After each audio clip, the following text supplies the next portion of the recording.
그분의 전용기 승무원이던 제가 왜 시신 운반차에 몸을 던졌을까요?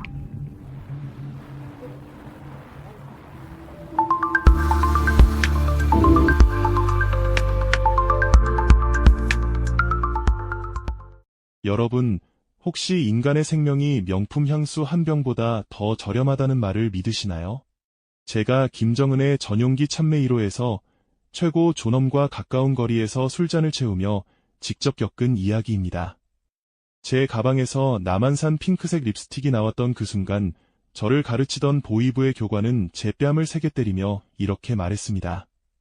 이서윤, 내 아름다움이 아깝고 총알 한 발도 아까워. 이제 너는 아오지 탄광에서 쥐를 잡아먹으며 썩어가게 될 거야. 평양의 꽃으로 불리며 전 세계를 다니던 제가 예 스스로 손톱을 뽑고 얼굴에 흙을 묻히며 죽은 자들의 시신으로 가득한 운반차 밑에서 숨을 죽여야 했는지, 남한에 도착해 처음 먹은 1,500원짜리 삼각김밥 앞에서 왜 눈물을 쏟았는지, 오늘 여러분께 평양상이 0.1%에 잔혹하면서도 가슴 아픈 탈출 이야기를 들려드리겠습니다. 안녕하세요. 평양의 진실을 밝히는 채널 평양등불입니다. 오늘은 북한의 엘리트 직종 중 하나인 1호기 승무원 출신 이서윤 씨의 이야기를 전해드리려고 합니다. 북한에서 1호기 승무원이 되려면 단순한 직업이 아니라 가족의 팔촌까지 성분 검사를 통과해야 하고 키와 몸무게, 심지어 몸에 난 작은 흉터까지 체크받아야 하는 선택받은 존재가 되는 길입니다. 하지만 그 화려한 감옥을 탈출한 서윤 씨의 이야기는 자유가 얼마나 소중한지를 다시 한번 되새기게 합니다. 오늘 영상은 길지만 단 한순간도 놓칠 수 없는 긴박한 이야기로 가득합니다. 끝까지 시청해주시고 서윤 씨의 새로운 삶을 응원해주세요. 서윤 씨는 20살에 승무원 합격 소식을 처음 들었던 그 봄날을 지금도 생생하게 기억합니다. 평양 시내는 축제 분위기로 가득했고 어머니는 서윤아, 이제 우리 집안은 살았다며 제 손을 잡고 감정이 복받쳐 울던 모습이 아직도 잊히지 않습니다. 평양 최고의 대학을 졸업하고 미모로 주목받던 그녀는 고려항공의 간판이 되었습니다. 하지만 그 기쁨은 오래가지 않았습니다. 1호기 승무원이 되기 위한 훈련은 인간의 존엄성을 말살하는 고통의 연속이었죠. 웃을 때 치아가 정확히 8개가 보여야 한다고 하고 최고 존엄이 질문을 하면 0.5초 안에 틀림없이 대답해야 한다고 합니다. 대답이 늦거나 실수를 하면 너와 부모님 모두가 평양에서 쫓겨나 산골로 유배될 거라는 경고가 항상 따라붙었습니다. 교관들의 가혹한 질책과 감시는 매일 이어졌고 그녀들은 승객을 돕는 승무원이 아니라 북한의 위신을 세우기 위해 세밀하게 만들어진 충성의 도구에 불과했습니다. 서윤 씨는 그 시절을 회상하며 말합니다. 매일 아침 거울을 보며 미소 연습을 했지만 사실 거울 속에 나는 매일 죽어가고 있었다고요. 전용기 내부의 온도는 항상 22도로 유지되었지만 서윤 씨는 그 안에서 한 번도 따뜻함을 느끼지 못했습니다. 최고 존엄이 기내에서 담배를 피우면 재빨리 무릎을 꿇고 재떨이를 받쳐야 했고 그가 마시는 물의 온도가 조금이라도 어긋나면 그날은 잠을 잘 수 없는 공포의 연속이었습니다. 비행기 안은 숨막히는 침묵과 보이지 않는 감시의 눈빛 때문에 항상 가슴이 답답했습니다. 창밖으로 보이는 자유로운 구름 속을 날고 싶었지만 서윤 씨의 마음은 차가운 감옥에 갇혀있는 것 같은 기분이었습니다. 화려한 제복은 그녀를 빛나게 하기보다 오히려 억압하는 사슬이었습니다. 서윤 씨의 인생을 송두리째 바꾼 사건은 해외 순방 중 프랑스 파리의 공항 대기실에서 불쑥 찾아왔습니다. 북한 승무원들은 보이부 요원들의 감시 아래 로봇처럼 줄지어 서서 바닥만 바라보고 있었죠. 그때 멀리서 남한의 승무원들이 걸어오는 모습이 보였습니다. 서윤 씨는 그 장면을 보고 마치 거대한 망치에 맞은 듯한 충격을 받았습니다. 그들은 서로에게 환하게 웃으며 이야기를 나누고 있었고 어떤 승무원은 시원한 아이스 커피를 들고 있었으며 다른 이들은 스마트폰을 보며 콧노래를 흥얼거렸습니다. 두려움이나 눈치를 보는 기색은 전혀 없었습니다. 그들은 그 순간을 즐기는 평범하고 자유로운 여성들이었습니다. 서윤 씨는 그들의 표정에서 뿜어져 나오는 생명력에 압도되었습니다. 북한에서 가르쳤던 고통의 모습은 보이지 않았고 오히려 그들은 당당하고 행복해 보였습니다. 반면 서윤 씨의 옆에서 서 있던 동료 승무원의 손은 파르르 떨리고 있었습니다. 혹시라도 남한 사람과 눈이 마주칠까 두려워하는 모습이었죠. 서윤 씨는 속으로 피눈물을 흘리며 생각했습니다. 왜 저들처럼 웃을 수 없지? 내가 입은 화려한 제복보다 저들이 입은 평범한 유니폼이 왜 더 빛나 보이는 걸까? 그날 이후 평양으로 돌아가는 비행기 안에서 서윤 씨는 생애 처음으로 탈북이라는 금기어를 마음속에 새겼습니다. 평양의 아름다운 밤하늘이 더 이상 그리운 고향이 아니라 탈출해야 할 감옥으로 느껴지기 시작했습니다. 평양에 돌아온 서윤 씨는 목숨을 건 위험한 이중 생활을 시작했습니다. 외국 노선을 비행하며 몰래 남한의 잡지와 화장품을 가져오고 특히 남한 드라마가 담긴 USB는 그녀에게 유일한 안식처이자 세상으로 향하는 창이었습니다.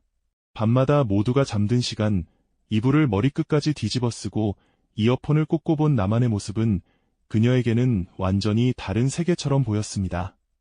괴뢰들이 길거리에서 굶주려 죽어간다고요? 아니요. 드라마 속 사람들은 언제든 먹고 싶은 음식을 사 먹고 사랑하는 사람과 자유롭게 거리를 걸으며 국가의 눈치를 보지 않고 자신의 감정을 표현하며 살더라고요. 그 소소하고 당연한 일상이 서윤 씨에게는 도저히 닿을 수 없는 기적처럼 느껴졌습니다.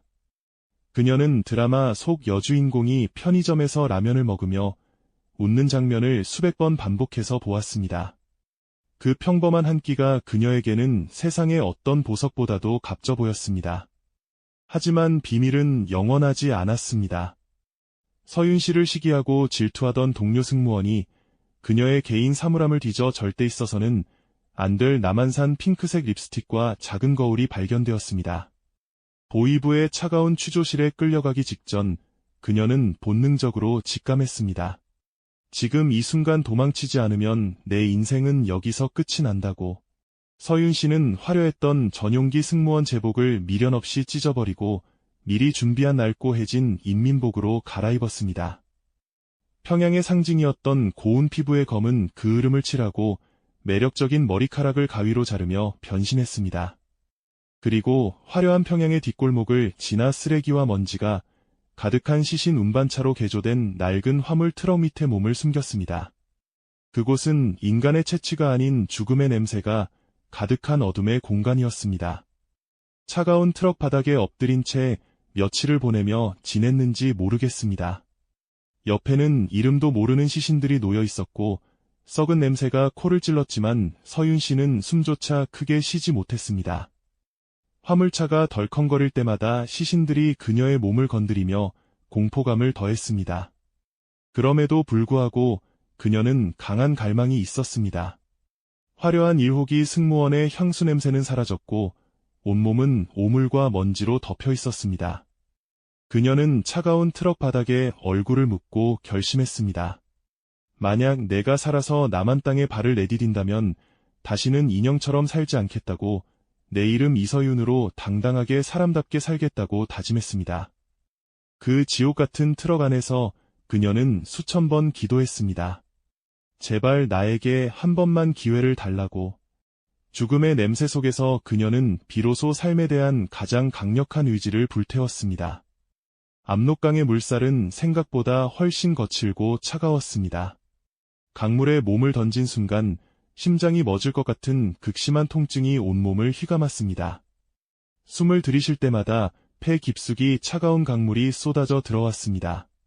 뒤쪽 산등성이에서는 보이부의 강력한 서치라이트가 강바닥을 살피고 있었고 총소리가 차가운 공기를 가르며 울려 퍼졌습니다. 총알이 머리 옆 물살을 가를 때마다 서윤 씨는 눈을 꼭 감았습니다. 하지만 그녀는 멈추지 않았습니다. 흙탕물을 들이키며 오직 저 멀리 남쪽에서 비치는 희미한 불빛만 바라봤습니다. 강을 겨우 건너 중국 땅에 발을 내디뎠을 때 그녀의 손톱은 바위와 얼음을 긁느라 피투성이가 되어 있었습니다. 하지만 그 고통은 느껴지지 않았습니다. 드디어 자유의 땅에 첫 발을 내딛었다는 안도감이 그녀를 감쌌습니다. 그녀는 진흙투성이의 얼굴로 하늘을 바라보며 소리 없는 미소를 지었습니다. 이제 감시하는 눈초리는 어디에도 없었습니다. 동남아의 끝없는 정글을 헤매며 죽음의 고비를 수십 번 넘긴 끝에 서윤 씨는 마침내 꿈에 그리던 한국 땅에 도달했습니다. 인천공항에 도착해 입국 심사대에 섰을 때 그녀는 한참 동안 발걸음을 떼지 못하고 멍하니 서 있었습니다.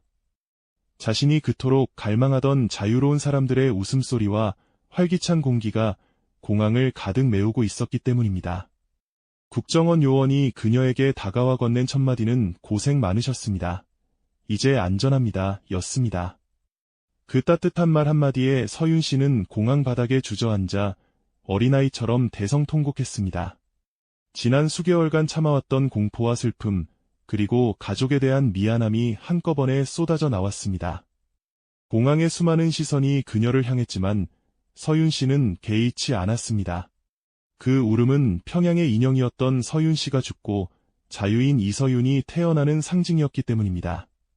사회에 첫 발을 내딛던 날, 서윤 씨가 가장 먼저 찾은 곳은 화려한 백화점이나 비싼 레스토랑이 아니었습니다.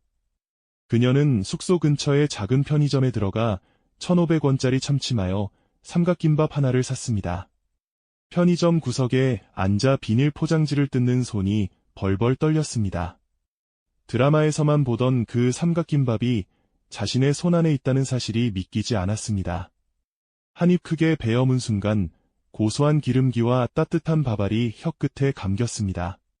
평양 전용기에서 최고 존엄과 함께 먹던 어떤 만찬보다 수만 배 더 달콤하고 감동적인 맛이었습니다. 서윤 씨는 삼각김밥을 한 입 가득 물고 소리 없이 눈물을 흘렸습니다. 이 작은 삼각김밥을 내 의지로 사 먹을 수 있는 권리, 누구의 눈치도 보지 않고 편하게 앉아 있을 수 있는 이 소박한 권리를 위해 내가 이렇게 힘든 길을 걸어왔구나 하는 생각이 들었습니다. 밥알과 눈물이 섞여 목을 넘어갔지만 그녀는 인생에서 가장 행복한 식사를 마쳤습니다. 이제 서윤 씨는 더 이상 평양의 꽃이 아닙니다. 그녀는 남한에서 평범한 사무직으로 일하며 정직하게 월급을 받고 자신의 삶을 당당히 살아가고 있습니다. 매일 지옥철이라 불리는 만원 지하철을 타고 출근하지만 그녀는 그 혼잡함마저 사랑스럽고 고맙다고 전합니다. 이 많은 사람들은 다 각자의 목적지를 향해 자신의 발로 걸어가고 있는 것이니까요.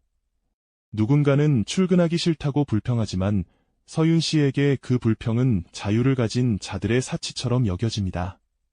가끔 퇴근길에 편의점에 들러 삼각김밥을 살 때면 그때의 결심을 다시 떠올리며 미소를 지읍니다. 나는 더 이상 누군가의 인형이 아니다. 나는 내 길을 개척하는 자유로운 사람이다. 서윤 씨의 책상 위에는 그녀가 탈북할 때 챙겨온 낡은 승무원 배지가 하나 놓여 있습니다. 그것은 과거에 대한 그리움이 아니라 다시는 그 시절로 돌아가지 않겠다는 스스로에 대한 다짐입니다. 오늘 서윤 씨의 이야기가 여러분께 어떤 느낌으로 다가갔는지 궁금합니다. 우리가 당연하게 누리는 편의점의 음식들, 길거리에서 들리는 자유로운 웃음소리, 그리고 하고 싶은 말을 할 수 있는 이 당연한 자유가 누군가에게는 목숨을 걸고 쟁취해야 하는 소중한 꿈이라는 사실을 다시 한번 깊이 새겨봅시다. 서윤 씨는 말합니다. 자유는 거창한 것이 아니라 오늘 내가 무엇을 먹을지를 결정하는 것에서 시작된다고요.